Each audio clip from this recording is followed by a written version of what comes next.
inyaya zvayo yekuti nyika yedu tingati ichiri kudevelopa, hatingati yakasarira stereki, but ichiri kudevelopa zvekuti dai mamwe maartisti kana maghetto kids aya akazotosvika kuuk akatozosvika kupa kuhwina maawards, but vakatanga vachitambira mughetto, saka vachinzi maghetto kids epasouth africa.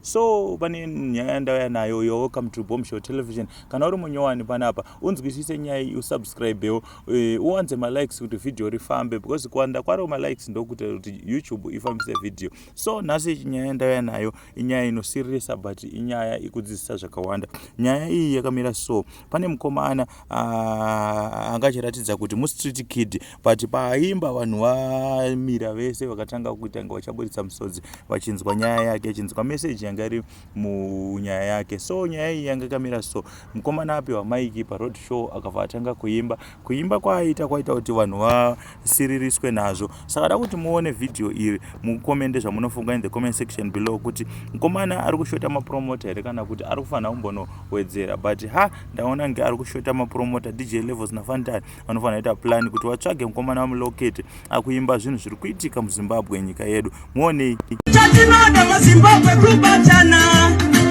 maringe chatinoshanda tichifara mukunge neise kuchidaro kubata wana wadiki chibharo tambura pisi nekuda kwemakaro muchishaisa wana paro wana wenyu wanashungurudzika, wana wenyu wanotambudzika.